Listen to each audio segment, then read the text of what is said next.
군 복무를 파주 쪽에서 했었습니다.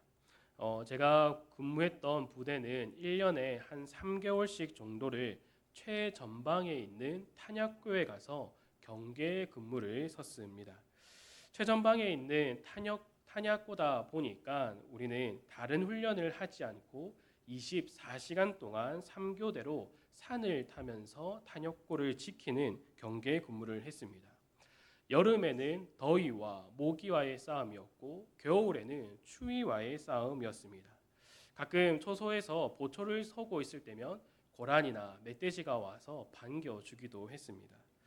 경계 임무 중에서 가장 힘들었던 것은 이 멧돼지를 만나는 것보다 추위에 있는 것이었습니다. 새벽에 경계 근무를 하면서 산을 탈 때에는 스키복 같이 두꺼운 옷을 입고 올라갑니다. 그러니까 땀을 이제 흘리면서 몸에 열기가 올라오는데 계속 산만 타는 게 아니라 산을 타다가 한 지점에 멈춰서 1시간 동안 경계 근무를 섭니다. 또 시간이 지나고 나서 또 다시 산을 타다가 또 다른 초소에서 1시간 근무를 하고 또 산을 타다가 하다 보니까 열이 올랐다가 땀이 흐르고 또 식는 그 과정을 통하여서 추위가 방한 장갑과 또 군화를 뚫고 오는 경우가 있었습니다. 또 어떤 분들은 이제 이 추위에 이기지 못해서 발에 동상이 걸리기도 했었습니다. 이러한 추위 속에서 들었던 생각은 빨리 전역하고 싶다라기보단 해가 빨리 떴으면 좋겠다. 따뜻함이 좀 나한테 왔으면 좋겠다라는 생각을 했습니다. 오늘 시편 기자도 마찬가지로 간절히 바라는 마음이 있다라고 고백합니다. 이러한 간절함을 표현하기 위해서 파수꾼이 아침을 기다림보다라고 말하고 있습니다. 그 기다림보다 더 간절히 기다렸다라는 것이 있다라는 거죠. 시편 기자가 파수꾼이 아침을 기다림보다 더 기다렸던 것은 자신의 소원이 이루어지는 것이나 아니면 자신의 인생이 성공하는 것이 아니라 오직 하나님이다라는 것을 고백합니다. 그가 하나님을 간절히 기다리고 있는 이유는 1절에서 찾아볼 수 있습니다. 우리 한번 1절을 다 같이 한번 읽어보도록 하겠습니다. 시작. 여호와여 내가 깊은 곳에서 주께 부르짖었나이다. 아멘. 이스라엘 백성들은 자신이 처한 어려운 상황이나 어려운 고난, 그 어려움에 있을 때 깊은 웅덩이 아니면 수렁 등으로 표현했습니다. 오늘 1절에서도 이 깊은 곳에 있습니다. 하나님, 내가 지금 깊은 곳에 있습니다 라는 말하는 것을 통하여서 지금 시편 기자가 큰 절망과 낙심, 고난 속에 있다라는 것을 우리가 알 수 있습니다. 우리가 전망이 없는 고난과 고통을 당하면 어떻습니까? 우리가 생각하고 또 우리가 배운 것은 이러한 어려움 속에 처하게 되면 우리는 곧장 하나님을 의지하고 하나님만을 바라보아야 한다라는 것을 우리는 머리로는 알고 있습니다. 그러나 막상 우리가 깊은 고난과 어려움 속에 처하게 되면 우리는 곧장 하나님을 의지하는 것이 아니라 또한 기도하고자 하는 마음조차 우리가 가질 수 없다라는 겁니다. 그러면 반대로 생각을 해서 우리가 이러한 고난과 어려움이 아니라 우리의 삶 가운데 평안이 가득하고 기쁨이 가득할 때는 어떻습니까? 그러한 복을 누릴 때 우리에게 삶과 또 평안과 복을 주신 하나님께 기쁨의 마음과 또한 감사와 찬송을 드리는 것보다 우리의 마음은 하나님을 향한 우리의 마음은 차가워지고 기도를 하지 않는다라는 겁니다. 그래서 하나님은 어느 순간 우리를 일깨워 주시기 위하여서 그러한 방편으로서 우리에게 고난을 허락하실 때가 있다라는 겁니다. 그러나 그 순간에도 우리는 넋을 잃어서 아무것도 하지 않는 경우가 있다라는 겁니다. 그렇게 하나님께서는 오늘 시편 기자를 세우셔서 그에게 말씀하여 주심을 통하여 하나님 보좌 앞으로 나아감을 통해서 깊은 절망과 고난과 어려움을 하나님의 도우심과 은혜로 벗어날 수 있다라는 확신을 주고 있다라는 겁니다. 오늘 시편 제목을 보면 성전에 올라가는 노래라고 되어 있습니다. 시편 전체에서 이 성전에 올라가는 노래는 15편 정도밖에 되지 않습니다. 어떤 학자들은 이 시편을 한 계단을 오르면서 불렀을 것이다라고 말하는 자들이 있습니다. 또 어떤 이들은 몇 곡씩 나누어서 불렀을 거다. 어떻게 그 계단을 하나하나씩 올라가면서 부를 수 있겠냐라고 말하는 자들이 있습니다. 그러나 제가 생각하기에 이 한 계단 한 계단을 오르면서 불렀든 아니면 몇 곡씩 나누어서 불렀든지 중요한 것은 하나님께서 정한 절기에 이스라엘 백성들이 함께 모여서 이 성전에 올라가는 찬송을 함께 불렀다라는 것입니다. 하나님께서 정한 절기를 지키기 위하여서 많은 이들이 예루살렘으로 향하고 있었을 겁니다. 그러나 모두가 같은 마음으로 향하지는 않았을 겁니다. 그 중에서 어떤 이들은 즐거움과 기쁨 그리고 감사한 마음으로 아주 가벼운 발걸음을 가지고 예루살렘을 향하여서 발을 떼었을 겁니다. 그러나 그와 반대로 고난과 어려운 상황에 있었던 자들은 무거운 발걸음을 하나하나씩 걸어가며 향했던 자들이 있었을 겁니다. 어떠한 마음으로 나았든지 지금 그들이 함께 하나님을 향하여 걸어가며 찬송하고 있다라는 것입니다. 여호와여, 내가 깊은 곳에서 주께 부르짖었나이다. 주여, 내 소리를 들으시며 나의 부르짖는 소리에 귀를 기울여 주소서. 아멘. 저는 이스라엘 백성들이 어떠한 마음으로 나왔든지 간에 이 찬송을 부를 때에는 그저 따라 부르지 않았을 것이라 라고 생각을 합니다. 또 그들 마음 가운데 하나님께서 정말로 나의 기도를 들어주실까? 하나님께서 나의 그 부르짖는 소리에 응답해 주실까라는 의심 가득한 마음을 가지고 찬송하지 않았다라고 생각합니다. 왜냐하면 지금 그들이 걸어가고 있는, 그들이 올라가고 있는 곳이 하나님께서 그들을 불렀다라는 것입니다. 그들에게 하나님의 성전에 함께 나오라라고 명령하신 이가 하나님이시다라는 겁니다. 그들이 어떠한 마음으로 지금 성전에 올라가고 있는가는 잘 모르겠지만 그들을 부르신 이는 하나님이시다라는 겁니다. 그리고 하나님께서 그 오르는 자들에게 함께 이 찬송을 불러라고 말씀해 주고 있습니다. 그래서 이스라엘 백성들은 의심 가득한 마음으로 이 찬양을 부르고 있는 것이 아니라 확신을 가지고 찬송하고 있다라는 것입니다. 그리고 이 고백 뒤에 나오는 것이 바로 3절입니다. 여호와여, 주께서 죄악을 지켜보실진대 주여 누가 서리이까. 아멘. 여러 고난 속에서 절망 가운데 있었던 자들은 왜 나에게 이러한 일들이 생겼을까? 왜 이러한 큰 고통이 다가올까? 내가 무슨 잘못을 했기 때문에 이러한 일들이 생기는 것일까라는 고민을 했을 겁니다. 그러나 하나님께서 부르신 그 자리에 섰을 때 나오는 고백은 하나님께서 나의 모든 죄악을 지켜보십니다.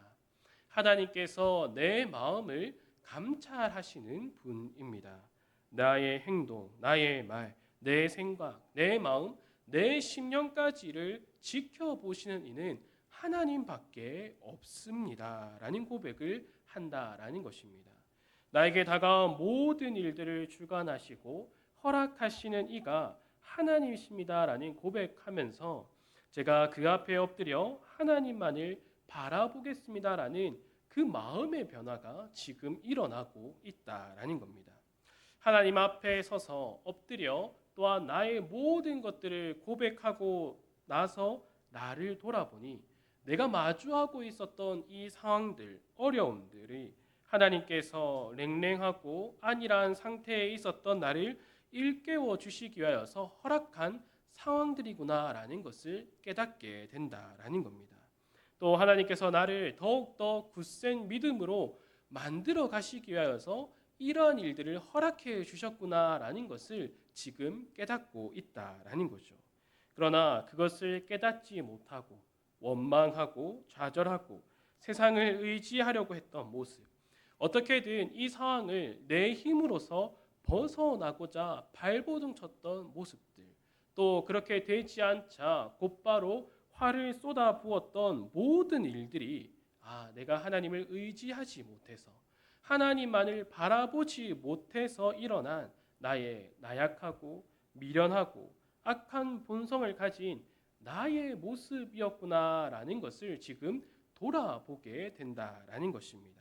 그래서 이 시편 기자가 하는 고백은 하나님, 제가 이전에 나올 때는 좌절된 마음으로, 소망이 없는 마음으로, 제가 놓인 이 상황 가운데서 두렵고 억울한 마음으로 나아왔지만 하나님께서 나의 발걸음을 인도하여 주시고 하나님께서 주신 이 찬송을 부르니 나의 마음이 변화되었습니다. 내가 돌아보니 그저 나는 미련하고 악하고 연약한 존재였습니다 라는 고백을 지금 하고 있다라는 겁니다. 그래서 이 시편 기자는 4절에서 그러나 사유하심이 주께 있음은 주를 경외하게 하심이니이다 라는 고백으로 변화되어 가고 있다라는 겁니다. 여기서 사유하심은 어떠한 것을 소유하다라는 것이 아니라 용서할 사자와 너그러울 유자를 사용한 죄를 용서한다라는 의미를 가지고 있습니다. 나의 죄를 용서해 주신 있을 수 있는 분은 오직 하나님밖에 없습니다. 나의 이 상황에서 건져 주시리는 하나님밖에 없습니다라는 고백으로 이어지고 있다라는 겁니다. 앞서 이 시편이 성전을 올라가며 이스라엘 백성들이 함께 부른 찬송이다라고 했습니다. 여러 마음을 가지고 온 이스라엘 백성은 이 찬송을 함께 부름을 통하여서 한 마음으로 변화되고 있습니다.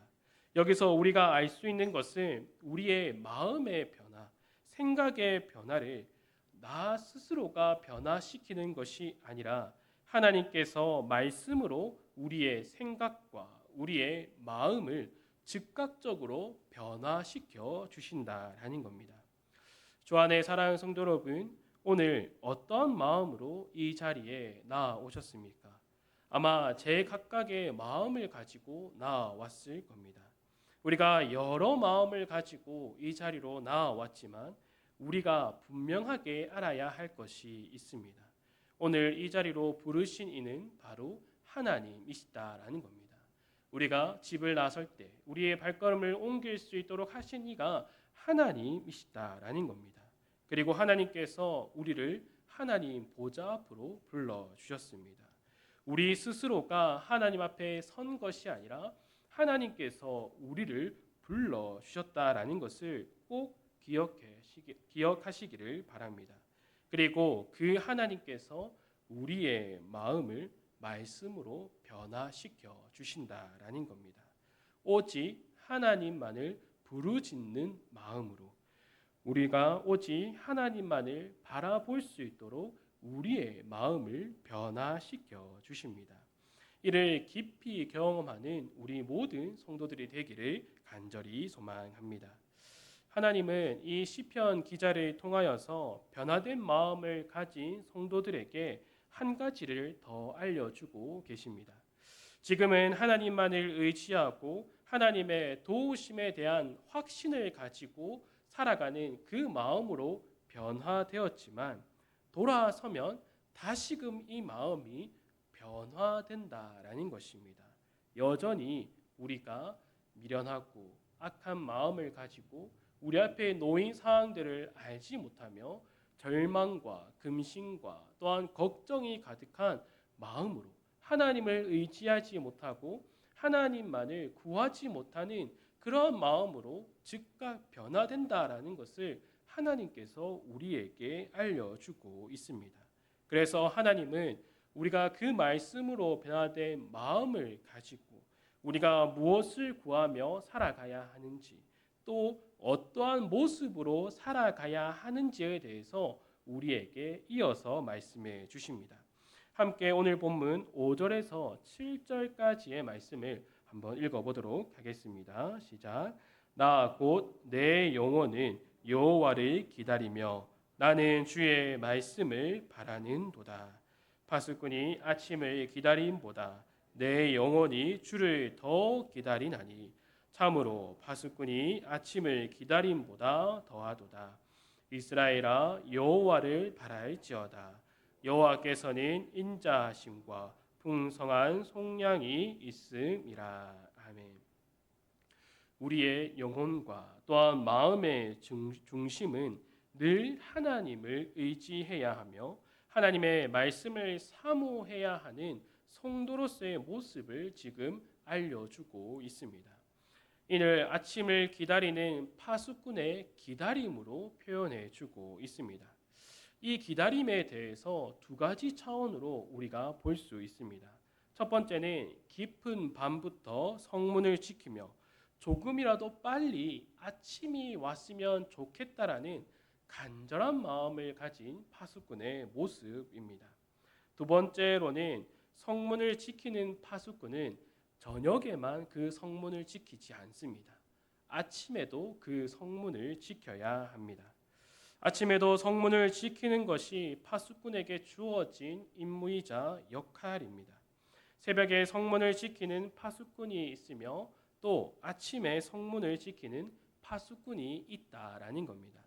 아침에 성문을 지키는 파수꾼은 그 성문을 지키러 나가기 위해서 다른 사람들보다 일찍이 일어나야 했습니다.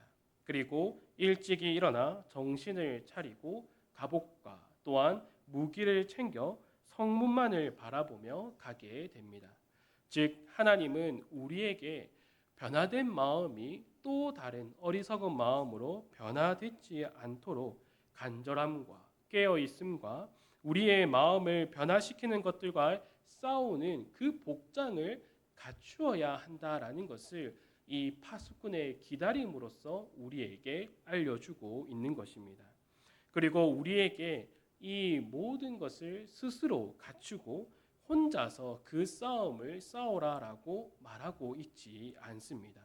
시편 기자는 7절을 통하여서 우리 스스로가 이 모든 것들을 준비하고 우리 홀로 그 성문을 지키는 것이 아님을 말해주고 있습니다. 7절의 말씀을 보면 이스라엘아 여호와를 바랄지어다. 여호와께서는 인자하심과 풍성한 속량이 있음이라. 아멘. 인자하심과 풍성한 속량을 주시는 이는 오직 하나님밖에 없다라는 것을 지금 말해주고 있다라는 겁니다. 제가 앞서 말한 것처럼 이 성전에 올라가는 노래는 15편이 있다라고 했습니다. 특별히 우리가 이 새벽 기도의 시간에 함께 살펴보았던 124편의 말씀을 보면 이 이스라엘 고백이 어떠한 고백이 나오고 있습니까? 우리가 하나님 편에 서서 하나님의 도움을 받았다라고 하는 것이 아니라 하나님께서 우리 편에 서심으로 하나님께서 우리 편에 서 주셨기 때문에 우리가 여러 싸움에서 이길 수 있었다라는 것을 말해주고 있습니다. 그리고 나서 우리의 도움은 어디서 오는가? 천지를 지으신 하나님께로만 온다라는 고백을 함께 하였습니다. 이러한 고백이 오늘 시편 7절에 녹아 있다라는 것입니다. 우리 스스로가 무장을 하고 우리 스스로가 아침 일찍 깨며 우리 스스로가 간절함을 가지는 것이 아니라 하나님께서 말씀으로 변화시켜 주신 그 마음 속에서 나온다라는 것입니다. 하나님께서 우리에게 그 간절함과 말씀으로 무장을 시켜 주시며 또한 우리가 그 싸움을 이길 수 있도록 하나님께서 우리 편에 서 계시고 우리를 도와주신다라는 그 고백을 지금 이 시편을 통하여서 우리들에게 해주고 있다라는 것입니다. 그래서 이스라엘 백성들은 지금 이 찬송을 부를 때에 처음에는 걱정과 두려움과 의심이 가득한 마음을 가지고 하나님 앞으로 나아왔지만 하나님은 이스라엘 백성들에게 말씀하여 주심을 통하여서 그 자녀들의 입술에서는 하나님께서는 반드시 우리를 도와주실 것이며 나의 기도에 응답해 주실 것이다라는 확신에 가득한 목소리로 찬송하도록 만들어 가신다라는 겁니다. 주 안에 사랑하는 성도 여러분, 우리를 하나님 보좌 앞으로 불러주신 그 부르심의 은혜를 깊이 묵상하시기를 바랍니다. 또 우리를 연약하고 미련하며 악한 마음을 가진 우리를 변화시켜 주셔서 하나님의 말씀의 능력을 경험케 하신다라는 것을 기억하시기를 바랍니다. 그리고 이 모든 것이 우리의 아버지 되시는 하나님께로만부터 나온다라는 것과 오직 하나님을 바라보며 살아갈 수 있도록 우리를 만들어 가신다라는 것을 꼭 기억하는 우리 모든 성도들이 되기를 간절히 소망합니다. 그래서 언제나 이 찬송이 우리 성도들의 입에 가득하여서 늘 하나님을 향한 찬송을 가지고 걸어가는 우리 모든 성도들이 되기를 간절히 소망합니다. 함께 기도하도록 하겠습니다. 하나님 아버지 감사합니다. 우리가 하나님을 아버지라 부르며 살아갈 때에 그저 우리의 입술에서 하나님을 아버지라 부르는 것에서 끝나는 것이 아니라 우리의 모든 것을 하나님 앞에 고백하며 하나님만을 의지하며 하나님께 붙들린 자로 살아갈 수 있도록 붙들어 주시옵소서. 우리가 마주한 상황으로 인하여서 우리 마음에 걱정과 근심과 두려움이 가득하지만 하나님께서 우리에게 말씀하여 주심을 통하여서 우리의 마음이 오직 기쁨과 감사와 또한 즐거움으로 넘쳐날 수 있도록 붙들어 주시옵소서. 우리의 마음을 변화시키시고 또한 우리의 생각과 모든 것들을 주관하여 주시기를 간절히 소망합니다. 그래서 온전히 하나님을 향하여서 부르짖으며 하나님만을 바라며 살아가는 우리 모든 성도들이 될 수 있도록 붙들어 주시고 우리의 매일의 삶 속에서 오직 하나님만을 의지하며 살아갈 수 있도록 우리의 삶을 인도하여 주시옵소서. 이 모든 것 예수님의 이름으로 기도드립니다. 아멘.